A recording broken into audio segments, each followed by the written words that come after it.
Assalamualaikum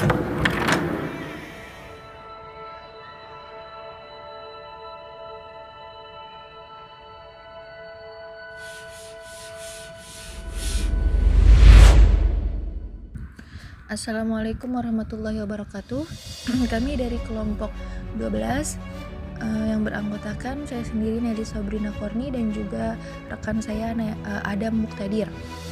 Baik, di sini kami akan menyampaikan materi yang berjudul profesionalisme guru serta problematika yang dihadapi guru.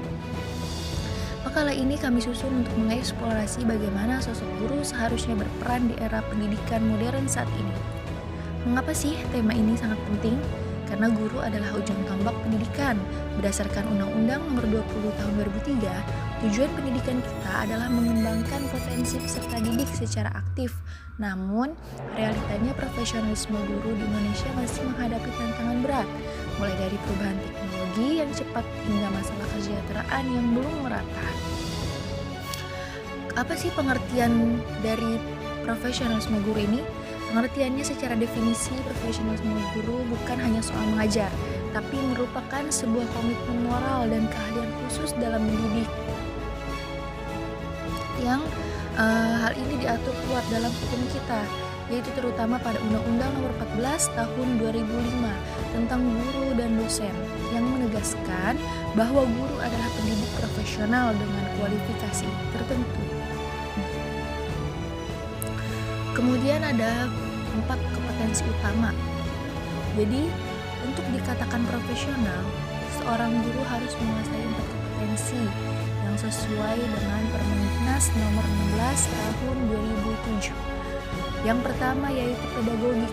Kompetensi pedagogik yaitu kemampuan mengelola kelas dan memahami murid. Jadi, setiap guru itu bisa dikatakan profesional ketika dia memang memiliki kompetensi pedagogik, yaitu mampu mengelola kelas. Jadi dia harus bisa mengontrol kelas yang dia ajar gitu, mengelola murid-murid yang dia ajar, dan memahami setiap karakter-karakter murid, masing-masing murid seperti itu. Itu dia bisa mengelola, dia bisa mengontrol. Itu namanya adalah kompetensi pedagogik yang harus dia punya supaya bisa dikatakan profesional. Kemudian yang kedua yaitu kepribadian. Jadi seorang guru yang profesional yaitu memiliki kepribadian akhlak yang mulia, karena guru adalah teladan, digugu dan ditiru. Jadi seorang guru itu harus memiliki kepribadian yang baik, memiliki akhlak yang mulia, karena akan menjadi contoh yang baik bagi peserta didik. Kemudian yang ketiga yaitu kompetensi sosial. Jadi guru yang profesional mampu berinteraksi dengan masyarakat dan juga wali murid. Jadi bisa dikatakan profesional yaitu setiap guru yang memang dia itu mampu untuk berinteraksi dengan masyarakat sekitar, dan baik itu masyarakat di lingkungan sekolah maupun masyarakat di lingkungan rumah si pendidik itu gitu. Dan juga terkhususnya dengan wali murid yang dia didik sendiri gitu kan, wali murid yang berada di sekolah gitu. Dia harus bisa berinteraksi secara langsung, karena itu adalah kunci dari kesuksesan seorang guru dalam mendidik setiap anak. Jadi kita harus bisa berinteraksi secara langsung. Jadi tidak ada miskomunikasi antara wali murid dan guru tentang tumbuh kembang anak gitu, tentang pembelajaran anak di dalam kelas maupun di rumah. Kemudian guru bisa dikatakan profesional, yang benar-benar profesional yaitu adalah benar-benar menguasai materi pelajaran secara mendalam. Jadi bukan hanya sekedar menyampaikan materi, tetapi benar-benar apa yang dia sampaikan itu dia paham dan dia menguasai apa yang telah dia sampaikan gitu. Jadi baiknya sebelum kita mengajar, sebelum kita menyampaikan pemaparan materi, baiknya mungkin kita harus mempelajari dulu gitu. Kita harus benar-benar belajar sebelum kita menyampaikan, harus dipersiapkan dengan matang. baru itu bisa dikatakan sebagai profesional. Nah, kemudian apa saja sih faktor-faktor yang mempengaruhi keprofesionalisan ini? Profesionalisme ini tidak muncul begitu saja, melainkan dipengaruhi oleh beberapa faktor, yaitu yang pertama, kualitas latar belakang pendidikan dan juga pelatihan. Jadi guru itu makanya kita itu harus ada yang namanya S1, S2 gitu untuk menjadi guru.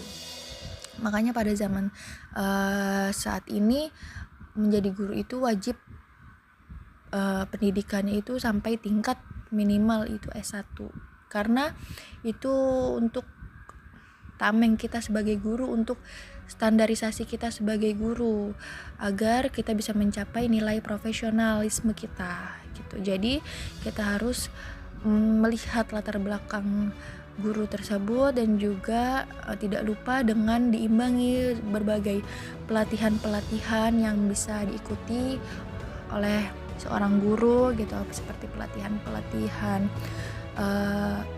seminar guru asyik atau seminar parenting anak, itu bisa kita ikuti agar kita bisa menambah nilai citra dari seorang pendidik. Kemudian yang kedua yaitu tingkat kesejahteraan dan lingkungan kerja yang mendukung. Jadi sebagai guru ini tidak serta-merta kita harus diberikan secara sederhana gitu. Jadi kita harus memiliki tingkat kesejahteraan yang memang mendukung sebagai seorang guru gitu. Jadi kita mendapatkan support system yang baik dari lingkungan kerja dan kesejahteraan yang sesuai. Kemudian motivasi pribadi guru itu sendiri dalam beradaptasi dengan kemajuan teknologi. Jadi kita sebagai guru juga harus bisa mengevaluasi diri, kemudian meningkatkan kapasitas diri kita dengan kemajuan teknologi yang sekarang ini. Jadi kita perlu banyak-banyak belajar atau mengulik tentang pengetahuan teknologi di zaman sekarang ini. Dengan apa kita bisa menggunakan teknologi, dengan cara belajar seperti apa, kita sambungkan, kita hubungkan dengan teknologi di zaman sekarang ini, seperti itu. Kemudian problematika di lapangan banyak sekali ya. Ini adalah bagian yang sangat krusial gitu. Guru kita sekarang ini masih menghadapi masalah nyata, seperti contohnya rendahnya kesejahteraan, terutama bagi guru honorer. Jadi rendahnya kesejahteraan ini seperti yang tadi saya bilang, itu mempengaruhi dan menjadi problem seorang guru untuk mencapai tingkat keprofesionalisan. Yaitu yang pertama adalah rendahnya kesejahteraan. Jadi ya gimana kita mau menjadi guru yang profesional ketika tingkat kesejahteraan kita pun direndahkan gitu, tidak sesuai dengan apa yang telah kita berikan, yang akan kita sampaikan, yang akan kita hadapi gitu. Terutama bagi guru-guru honorer ini yang mungkin tidak sebanding apa yang dikerjakan dengan apa yang didapat gitu. Ya dari segi mungkin fasilitas juga terus fasilitas, kemudian yaitu mungkin fasilitas, terus kemudian beban administratif yang terlalu banyak sehingga waktu untuk fokus mengajar berkurang. Jadi sekarang ini banyak sekali seperti formalitas yang harus kita selesaikan dari setiap sekolah-sekolah dan setiap individu guru tersebut. Misalkan ya administrasi setiap satu anak, sedangkan di dalam sekolah itu atau di dalam kelas itu banyak berbagai anak, dan guru itu harus menyelesaikan itu. Jadi beban administratif itu sangat benar-benar menjadi problematika guru karena benar-benar menguras tenaga guru. Jadi untuk waktu kita belajar, untuk waktu kita mengevaluasi diri itu mungkin berkurang karena adanya beban administratif ini yang harus cepat-cepat kita selesaikan. Kemudian perubahan kurikulum yang sangat cepat dan keterbatasan fasilitas di daerah terpencil. Itu sama juga seperti rendahnya kesejahteraan tadi. Jadi banyaknya perubahan-perubahan kurikulum, setiap ada menteri pendidikan berganti pasti kurikulum juga berganti. Jadi tidak bisa dikerjakan secara maksimal ketika kita sedang mengerjakan satu kurikulum ini, tiba-tiba di pertengahan diganti begitu saja, jadi kita akan kembali lagi ke awal lagi kayak gitu. Jadi tidak mencapai target, lagi-lagi tidak mencapai target karena ada perubahan di setiap waktunya gitu kan. Kemudian apa solusi yang bisa kita ambil dari masalah problematika itu, yaitu untuk mengatasi masalah tersebut diperlukan beberapa langkah nyata, seperti pemerintah harus menjamin distribusi tunjangan yang tepat sasaran. Kemudian penyederhanaan administrasi agar guru bisa fokus berinovasi. Yang ketiga, penguatan forum seperti MGMP atau KKG sebagai wadah guru saling berbagi praktek baik. Jadi kesimpulannya adalah profesionalisme guru adalah pondasi utama mutu pendidikan nasional. Kami menyarankan agar pemerintah lebih meratakan akses pelatihan, dan bagi kita calon pendidik atau guru, mari terus belajar dan beradaptasi dengan zaman. Baik, itu saja yang bisa kami sampaikan. Kurang lebihnya mohon maaf. Wassalamualaikum warahmatullahi wabarakatuh.